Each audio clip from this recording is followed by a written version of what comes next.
Welcome to the Edinburgh Fringe. Today, veterans doing comedy.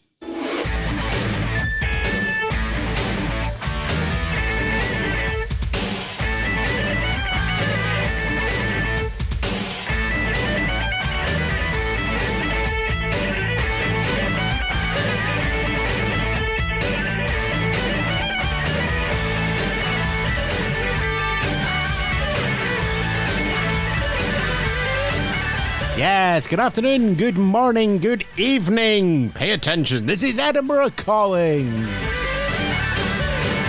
Yeah, Ewan Spence here once more as the Fringe continues to dominate Scotland's capital as August. The arts all descend and create this wonderful mayhem maelstrom of mysteries and wonders and magic and comedy and theatre and everything else that sits in between. As always, it's worth remembering you the rule of three that I've had. It's served me well since even before this podcast started when I went to university here in Edinburgh in the late 90s. Choose three things to make yourself a great Fringe day or night out. First one, something that you know you like, that you're comfortable with. Be that a name off the television, someone you've seen before, someone who's YouTube, TikTok hurdle piles, or Insta's reels or whatever, that you've seen them there that you go, I like that person, I will go and see them. That's show number one. Show number two is a similar idea.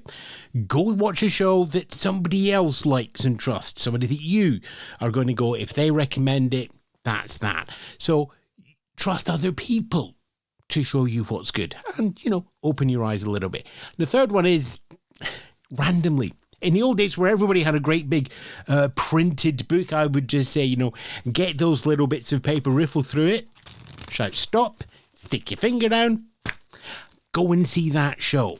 Just look, everybody up here is putting on a really great show, something that they're proud of, something that means something and that can connect to other people. Take a chance. Go on. Right. Speaking of things that have an impact and connect, I heard about this next troupe, in more than one words, of the Edinburgh Fringe Performers Facebook group, and they got in touch when they realised the podcast was on. Saunders and Nick Cheng. They're from Project Comedy, which is part of Project Recce. Project Recce helps military veterans and service leaders to move from military service to civilian employment. As they describe it, Project Comedy is based around the idea that military humour is more than just entertainment. It's a survival tool. It forges camaraderie, boosts morale, and keeps teams strong in the toughest conditions when they're in the military. Now, through Project Comedy, veterans can harness the same power of humour to improve their well-being, master new skills, and stand out in civilian careers. This is the first year that the Project Comedy team have brought shows up to the Edinburgh Festival. The first one should have tried harder at school, Veterans versus Civilians, and a package show with the delightfully fantastic title of Gags Army. The Fringe can offer so much behind the scenes, so much that you might not initially consider. So join me and listen to Jay and Nick as they talk about the power of healing that the Fringe can offer, how the Fringe can help introduce the project to a wider audience, and how August is going to help them build the project for the future.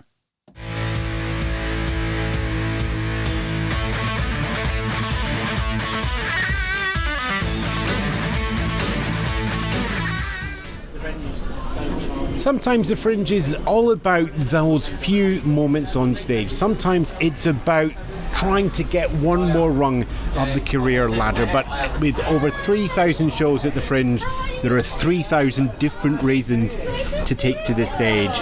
And joining me today, two men who have got their own story and a reason for being on stage that is bigger than yourselves. Jay Saunders and Nick Cheng join me. Hi, Jay. Hello. And hi, Nick. Hello. So, tell me a little bit about why you've brought your group to the Fringe and what the group is. So we are Project Comedy, which is a group of military veterans performing comedy to improve our mental health, and as part of the show showcase how comedy has helped us in our lives. Yeah, it's all about, we've ended up with this specialisation that we've been able to bring, especially the wounded, injured and sick veterans that have ended up going through horrific injuries, etc., and giving them an outlet. This is a safe space. My personal example is I couldn't get into a supermarket with my complex PTSD, but I could actually stand in the corner of a room and tell jokes for 10 minutes because I know what I'm doing on stage. But if you go into Aldi, you don't know what the freaking customers are going to do in front of you. So I ended up finding this safe space and people laughing. Veterans are terrible at taking compliments. We do not know how to process it. That American thing of thank you for your service makes us cringe, retire, what have you. But when somebody laughs at one of your jokes, it's like you're being given a thank you gift for giving them something. So we can accept applause and laughter, but we can't accept compliments. So this is the first time that the project has come up to the Fringe? Yes, it's our first year up, after a lot of hard work done by Jay to get all of the admin in place, and so far we are having an amazing Fringe. How long has this project been going? When did it start? It's got established during lockdown 2 of the COVID pandemic, which was a nightmare for me. I got my PTSD not through combat, it was through humanitarian ops. I was sent out to command a district of Sierra Leone during the Ebola epidemic, and I was watching all these beautiful people dissolve from the inside out. And I still have, the other part of my condition is something called moral injury syndrome. There is a number constantly burning up in the back of my head of the number of people I did not save, so I feel guilt-ridden that I shouldn't be allowed to enjoy myself. So being locked away for 23 hours a day in really poor accommodation, you can imagine I was flashing back to Sierra Leone all the time. And I saw this random post of, we're going to do this online stand-up comedy course via Zoom. I used to act when I was well. I was part of the Royal Navy Theatre Association. I never thought I'd be able to return to it. I'll give it a go.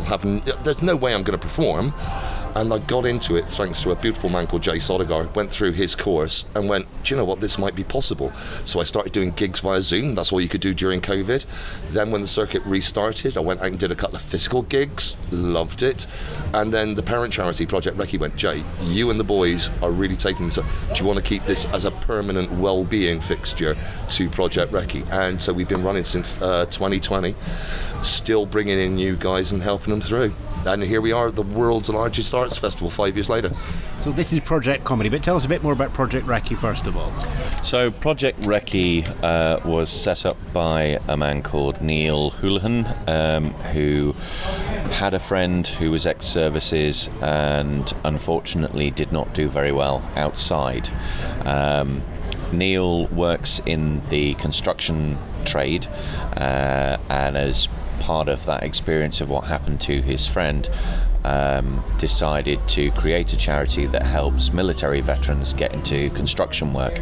I personally, when I left the Royal Navy, I had a nervous breakdown in 2007, and I was basically just promoted to civilian and told, off you go. You're a civvy now, Harry. And I'd stumbled around in all sorts of jobs. I remember my first proper career interview was at a bank, and they asked me questions and I was answering them as a broken soldier. I think one of the questions was something like, what do you want to achieve? And I just said, be better than my father, which was obviously the answer that a broken soldier gives. And of course I didn't get the job. The only thing I could get into was working security.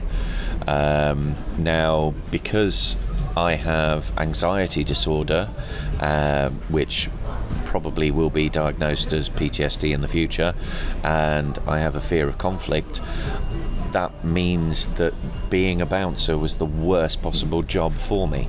And a lot of ex-forces, because they get trained to become soldiers, they get trained to be sailors and airmen, but they do not get trained to become civilians afterwards, struggle to find a suitable career post-military service.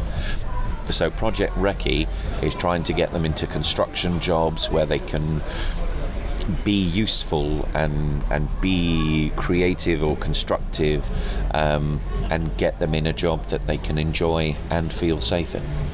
So you're in that project, and now you're at the Fringe. Join the dots for me, Nick. Well, I basically, when I was working in security, I had a second nervous breakdown. And somebody actually came to me and says, you could teach English. And I went, no, I can't. I don't have the skills. I don't have the qualifications. And they says, well, no, you could do TEFL. So teaching English as a foreign language. I took a TEFL course, went online, saw a job saying teach in Beijing. I did an interview. They said, how quickly can you get here? And I said, well, if I sell everything I have of value, I can be there in 2 weeks. And they said, okay, we'll see you in 2 weeks. And I just sold everything that I had of value, put the rest of my life in a single backpack, and legged it to China. Whilst I was over there, I lived in Beijing for 9 years. I discovered stand-up comedy. And as Jay says, every performance that we did, every laugh that we received felt like a thank you, not just an out-of-the-blue compliment. And every time I performed, it made me 1 millimetre taller, basically. And through 10 years of performing comedy, I managed to build myself up to a state where I could function in civilian life. I came back and thought everything was fine. Then last year to 2024, I started getting random panic attacks. It was through Project Comedy and another veteran charity that I work with, Forces Veterans Afloat. The other guys spotted that I potentially had PTSD. They encouraged me to go through testing, and in fact, 5 weeks ago, I actually started counselling. So as getting involved with those charities and what they were doing and how they were helping, I was like, this is something that I really want to be involved with. So I became an ambassador for Project Comedy. We have weekly green rooms on Zoom. So I teach the lads some tips and tricks on performing on stage, how to make the stage your safe space, which I know a lot of people don't see stages as safe spaces, but it is. It gives you that little bit of distance.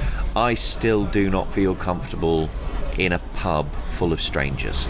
If there's no one that I know, I don't feel comfortable, and I can't really stay there very long. I have to just go. But being on stage in front of strangers, that fourth wall is in place, and it makes me feel a bit more safe. One of our lads that we have has something called imposter syndrome, and he really struggled with his performing. But he performed a particular bit and said, that's amazing. What we need to do is build a character. So through coaching, I helped him develop this character called Joey Monologue, who believes he is the best actor in the world, but it very quickly becomes apparent he is the worst actor in the world. He does bits where he has an agent called Bunty, and everyone loves a bit of Bunty. But it's obvious that Bunty is now sick of Joey and is just sending him karaoke lyrics, and he thinks they're plays. So he performs them on stage thinking they're honestly serious, dramatic Shakespearean sonnets, and it's just the lyrics to Dolly Parton working 9 to 5. And he performs them as Shakespearean sonnets, and it's brilliant to watch. But giving him that character gave him the freedom to clown on stage. He loves it so much, and through each performance it has built his confidence as a human being off stage. Comedy is competitive. There is, I'm going to go for the pun here, there is a ranking of everybody involved, from the very top right down to the very bottom, and the most important people in the middle just before they become officers. How do you balance that competitiveness and hierarchy of how good people are to bringing them in and finding the benefits of comedy? Where's the sort of balance between those two tensions? Personally, it's not something I've really had to worry about because of who and what we are. I've actually found the open mic circuit especially very welcoming. They want acts, they're very supportive and what have you. Coming to this beautiful Fringe is absolutely outstanding. The number of new friends we have made. We've received some of the most beautiful compliments we could ever imagine.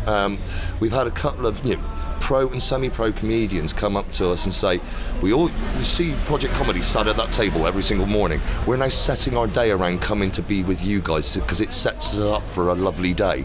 Another lady came up and went, I've seen comedians support each other before, but I've never seen a group like Project Comedy because the way you support each other is so beautiful, and the fact that other comedians want to be part of your little comedy, even though they're not military. Maybe it's something about our story and the way we interact with people. Yeah, there may be a hierarchy, but at the performer bars, we've met some massive pros like Hal Crutzen, Tim Key, what have you, Bobby Davro, and they hear about what Project Comedy is, and they just literally throw their arms around us going, that's magical, who would have thought that that would be possible? I mean, just sitting here doing the interview, we're at Bar 50 just now, which is one of the venues where the project is performing. Everybody's saying hi as they go past. There's a little lunch. Now, I'm sure some of them are your other performers, but it sounds like in the same way that you can have a found family in the military, there's a found family that's already popped up in the first week of the Fringe. Absolutely, and the people that have been going, no, they're not our acts, they're just other comedians that we've either guest spotted for or given them a guest spot, just been chatting to around each one of our venues. I just find it magnetic. So many people seem to be drawn to us and want to talk to us, and the number of friendships we've made has been beautiful. Yeah. Well, that's one of the things that we do with the Project Comedy lads through the Green Room. We will talk about jokes, we'll talk about material, we'll do workshops, but we also just check in with each other, do a bit of support. If someone's had a good gig, celebrate their good gigs. If they've had a bad gig, console them, support them, pick them up afterwards. And that's the attitude that we've brought to the Fringe. So we have acts that come in and they say, oh, we've had a terrible show, or we had to cancel a show. We say, come sit down with us, spin a dit, let's have a chat, let's cheer each other up. And I think that's just been attracting these acts that come back every day and go like, I've had a terrible night, or last night was really bad, tell you what, I'm going to go and find the Project Comedy lads because they're going to make me feel better. So tell us about the shows that you've brought up and are supporting in the Fringe here. So we've got two shows. If I talk about the first one, we've got a show called Should Have Tried Harder at School, Veterans versus Civilians. I wanted to prove to people, I'm so passionate about Project Comedy. Yes, we are veterans doing stand-up, but I wanted to prove to people we're not just doing military material, and it's not just for veterans or serving personnel. So I wanted a fun kind of competition where we put two civilians up against two of the guys from Project Comedy. Then the audience then decides who's the funnier. Just to prove that we're on the same level as the civilians, we cheat. We cheat massively. We remind them that all the veterans were trained to kill. You know, a few of us are still marksman qualified, so be very careful who you're actually clapping for at the end. But the people that have been guest spotting for us love us because we are military veterans. You know, we're at, you know, it's 12:30. We say it's an 18 show. We can be edgy, we can be dark, and what have you. And the other comedians are loving to get on our slot going, you are drawing in that kind of audience that enables me to sell my show without having to bring it down to kids level and what have you. So that's our first showcase show. And one of the points in there, military humour. You know, it's really easy at the Fringe if I look at a poster of, say, a mime or a shadow puppet, yep, or Hal Cruttenden, and to know what to expect. Yes. I don't have that with military humour, and I'm guessing that most of the public at the Fringe don't either. Does it put them off? No, because the way we actually tell our story is some of us are ready to talk about our military careers and our wounds and our damage. So, for example, I'm very keen about talking about PTSD and my injuries and what have you, because, you know, I was a commander. I commanded men in action. If I do not talk about my PTSD, then how can I expect the young lads and lasses that serve for me to ever talk about it? But I find the light in it. I mean, the greatest thing that's happened to me in my comedy career so far is 5 times I'm come off stage now and somebody's given me a hug saying that's the first time I've ever laughed about my PTSD. And only 2 of them are ex-military. The other 3 are civilians with PTSD. So they've found the humour in it. But no, we also point out, so that's me, but then we've got, say, Jim Bob. He is just a straightforward comedian because that's the kind of stuff he wants to do. Irish is a very great comedian, he's just stage present, what have you, next to no military material. No, we are veterans doing comedy. We are not doing comedy as veterans, if you see what I'm saying. And the second show? Gags Army is a comedy showcase where we have 3 military veterans performing material. But as Jay was saying, it's not necessarily military material. In fact, my particular act is I go on stage wearing high heels and a sparkly jacket and talk about living in China. It just showcases how comedy has helped improve the lives of the military veterans that are performing on that showcase. So we'll change round veterans. We've got a team of about 5 at the moment that have come up, so we sort of switch them out when one of them needs a break, because as with the Fringe, everyone needs a little bit of a break, and it's been really good. We get to tell it. I do a bit at the end where I tell my story, and that normally has a bit of an impact with the audience. And so far we have been really raising a lot of money for our charity, and that's basically what it's all about. It's raising money for Project Comedy and Project Recce, and making sure that we can provide services for veterans getting into construction work.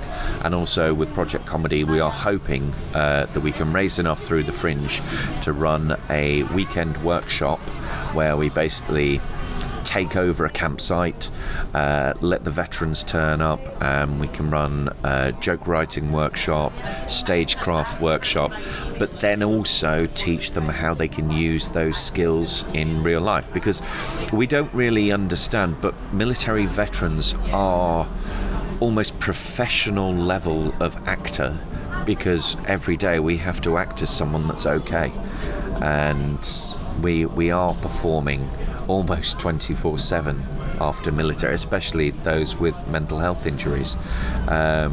So it's just teaching them that yes, there is this skill, yes, being on stage might not be what you want as a career. In fact, one of our veterans that's up with us at the moment, his goal wasn't to go and perform comedy. He's not interested in performing. His goal was to go and see comedy. He came up and he wanted to see one show and one show only, Nina Conti, and he's got his tickets. He's really looking forward to it. But he has already gone and seen 3 comedy shows, was taking photographs, has really been enjoying himself, because he knows that we're all around him. We know any particular mental health signs, and if he displays it, like, right, okay, come with us, we're going to take you out of this, we're keeping you safe, we're looking after each of the veterans that are up here. And yeah, he's already smashing goals that he thought would take a week to do, and it's beautiful to see how that's helped in his life. You mentioned very briefly there the idea of raising funds, bringing that and feeding that back. I'm guessing you're not here all on your own back. No, I mean, as a charity, we had to crowdfund everything, and we have to say some very big thank yous. Firstly, we have to say thank you to Laughing Horse, who have been really supportive in our application, helping us get a venue so that we can perform in. We also need to say a huge thank you to HMS Caledonia, who have allowed us accommodation for the Fringe, which without their support we never would have been able to have come up. It just wouldn't have been possible for us to get here.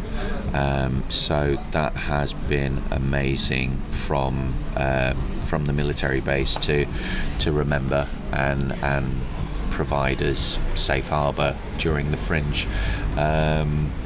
Also, there's some personal thank yous towards Alex Petty, again, who's been supporting. He's part of Laughing Horse. Nick Coppin, Jay Sodegar, who has been a mentor to us throughout our performances. We've also had, with Vets vs Civies, we've had George Coppin, who has been a delight to work with and had us laughing and crying with his generosity. this has been an amazing experience for all of the lads that we brought up. Thank you again to the Underbelly Abattoir for allowing us access to their performer bar, because it's a quiet space that we could, if some of our performers were getting a bit too stimulated, we could take them there. Assembly Room for being really kind and letting us into their club lounge as well, because they have a chill out space. As everyone we've encountered, as soon as they find out who we are, have just been really amazing. But take a step or two back, give me a little bit more of a higher level of what the Fringe means to Project Comedy. The Fringe it's such a showcase. We've ended up with guys and girls that have been so damaged that in many cases we've got guys and girls that have not left the house in 6 years. We've got people that isolate, have only ever spoken to other veterans, and only speaking to other veterans is going to make you more and more ill. The Fringe is the world's biggest showcase of comedy.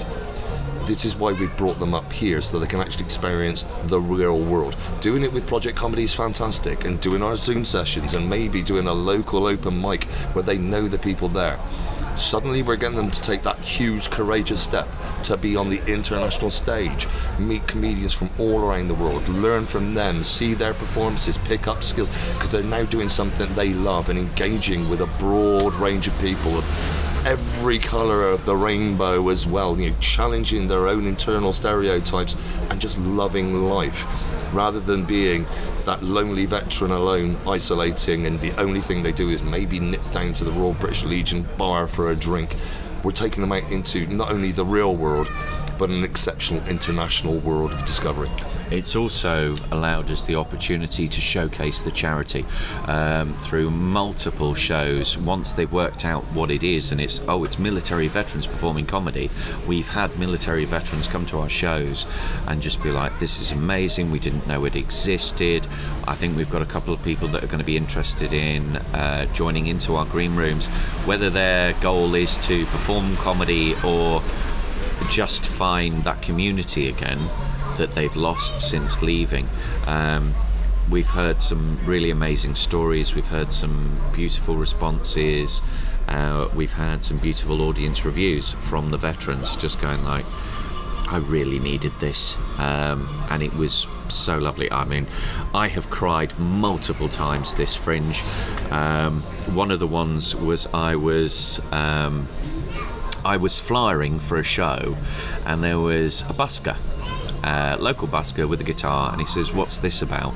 And I told him about Project Comedy, and he just went, wow, reached into his pocket, pulled out a fistful of change, and said, this is all I've made today, and put it in my hand as a donation.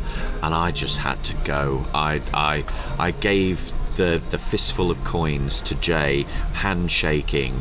I had to take myself away and basically have a 10-minute cry, because it was such a beautiful action. And that's it. It's given us a lovely bit of hope. A lot of veterans think they get forgotten, and I think that the audience responses and the veteran responses has showcased that when we're not forgotten, they just don't know where to find us. So this has kind of helped. So yeah, it's been excellent showcasing the charity, raising awareness, and also raising the profile of the veteran comedians that we've brought up as well, which is nice. We will have links back on our website. It's always straight into the box office for the shows, edinburghfringe.thepodcastcorner.com. But people who are doing it old school with a bit of paper and a map, where can they find you? So you can find us at 12:30 every day at the Fringe here at Bar 50. So that's Veterans versus Civilians. And then if you want to see our evening showcase, that's at Kick-Ass Cowgate. Keep on having to say Kick-Ass Cowgate because there's more than one Kick-Ass at 5:45 for Gags Army. And also you can find out information about the charity at projectcomedy.co.uk. Jay, Nick, it's wonderful. Thank you. Thank you so much. Thank you.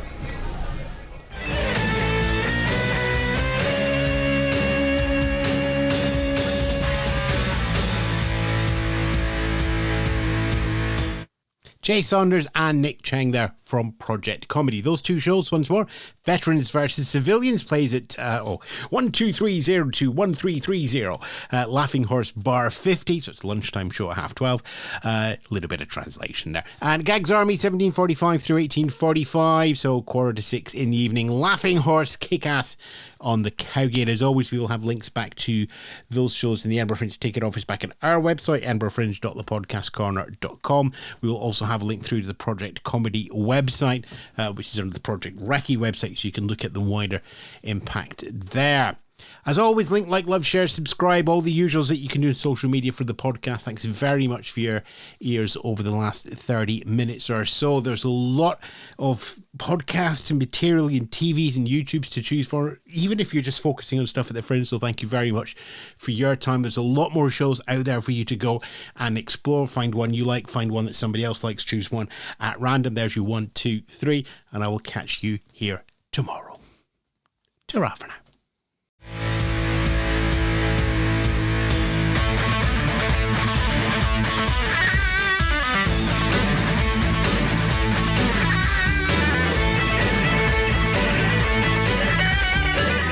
Been listening to the Edinburgh Fringe Show, hosted by Ewan Spence, produced by the Podcast Corner for Spence Media and Radio 6 International. Listen to more from the Fringe at edinburghfringe.thepodcastcorner.com.